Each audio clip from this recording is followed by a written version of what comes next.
Backstory. I used to work at a marina when I was in high school that sold gas and allowed people to dock for free if they wanted to. Now, one day, a guy comes in on a pretty big boat and gets a lot of gas, like $400 worth of gas.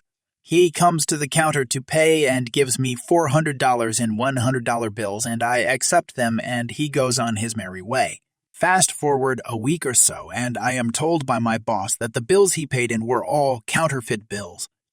Unfortunately, as he paid in cash, we had no way of tracking him down, so we think that he just got away with stealing $400 worth of gas. That is, until this idiot comes back after about a month and a half, thinking he got away with stealing the gas. When he comes back in, I recognize the guy and tell my coworker to call the police right away. However, I knew that this guy would just leave if I let on that I had recognized him, and we had discovered his plot to get free gas, so I decide to pretend I don't recognize him. Luckily for me, this guy asks to dock the boat for an hour or so on our dock, and I tell it's not a problem. Now, it is policy to get the name and phone number of customers using free dockage, as well as asking that they leave their keys in the boat so that we can move the boat to a different dock if needed. He complies to all of the rules and leaves his boat, and he leaves his keys with me. After probably about 15 minutes of waiting, the police show up on the dock and ask my boss where the guy is. My boss tells them he just left his boat, but we have his number and can get him to come back to the boat, and he then instructs me to do just that. At this point, I was mad at this dude for making me look dumb for basically losing $400, so I call and tell him, "Hey, this is X from Marina. It seems as though there is an issue with your engine, and it seems to be smoking." For those that don't know boats that well, engines are very expensive, and this one in particular was a 350 horsepower Yamaha engine, which is top of the line, so that man got back to that boat in record time. When he got back to the boat, the look on his face when he saw two cops waiting for him was priceless. He tried to play it off and act like he had done nothing wrong, and he didn't know why the police were there, but that was short-lived as they arrested him and told him why he was being arrested. Turns out the guy had almost $2,000 in counterfeit $100 bills on him. Serves you right. Once upon a time in the bustling city of New York, where dreams and ambitions intermingled with the honking of yellow taxis, I found myself in the midst of a chaotic encounter with an entitled woman named Karen. But let's rewind a bit and introduce myself first. I'm Max, a 28-year-old musician with a passion for playing the guitar. I had spent years honing my skills, performing in various local venues and hoping to make it big one day. It was a warm summer evening when I landed a gig at a popular live music venue called Harmony House. The atmosphere was electric as the crowd eagerly awaited the start of the concert. As I stepped onto the stage, the cheers and applause fueled my excitement. Little did I know that the night would take an unexpected turn. Midway through my set, a woman in her early 40s with a distinct haircut stormed towards the stage. She was none other than Karen, the epitome of an entitled individual. Her sharp, piercing voice cut through the cheers and jeers of the crowd. "Stop! Stop!" she yelled, gesturing wildly. "This is unacceptable! I demand to be on that stage right now!" Confused and taken aback, I paused my performance, glancing at the security personnel for assistance. Karen's demands were met with a firm response. "Ma'am, you can't just interrupt the concert. Please enjoy the show from the audience like everyone else," the security guard calmly explained. But Karen was having none of it. Her face turned an alarming shade of red, and steam seemed to escape from her ears as she exploded with anger. "How dare you refuse me? I deserve to be on that stage. I am a VIP. Let me through." The crowd fell silent, their curious eyes fixed on the unfolding drama. Sensing the tension, the security personnel stood their ground, forming a human wall between Karen and me. Undeterred by their efforts, Karen reached the peak of her entitlement and attempted to physically attack me. With a swift swing of her handbag, she tried to make contact with my face. However, she had severely underestimated my reflexes. Ducking just in time, I managed to evade her clumsy attack, causing her to lose balance and stumble forward. The crowd gasped in disbelief as Karen's attempt at physical assault ended in her own humiliation. It was as if the universe had conspired to expose her true nature. Regaining her composure, Karen glared at me with fiery eyes. "This isn't over, you insolent musician. I'll make sure you pay for this humiliation." With that, she stormed out of the venue, her footsteps echoing with bitterness. The crowd erupted into applause and cheers, grateful that justice had prevailed. It was a bittersweet victory, for Karen had not faced the full consequences of her entitled behavior. As days turned into weeks, life moved on. I continued to pursue my musical career, performing at different venues across the country. And then, destiny presented me with a surprising opportunity. Harmony House announced a grand anniversary concert, and I was invited to perform as the headlining act.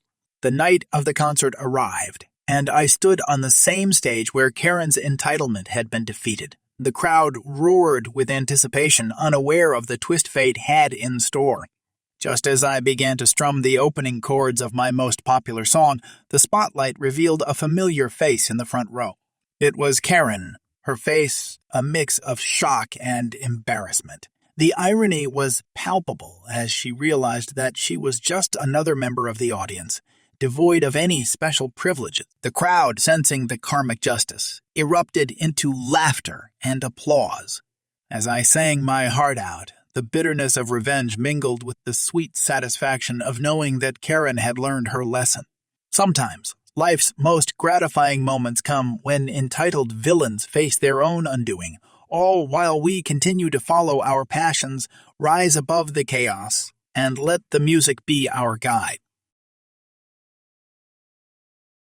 I used to work at a gas station. Me being only 20 at the time, I needed a job since I was new to my area after moving from one state to another. And the job was good. The manager, she was awesome. She was the sweetest thing. Well, that was before she left, though, and the manager after was just as awesome. I then moved to a new apartment, but there was this previous assistant manager when I started working there. Let's call him Richard, and let's call the first manager Angel. Richard was known to be a very hostile, creepy guy when not around the manager and made us try to do his load of the work and blamed us for being lazy when we couldn't do it. My coworkers and I had brought the situation to the higher-ups numerous times, and as much as she wanted us to be heard, Angel couldn't do anything, and it came to a boiling point 2 months down the line on my end.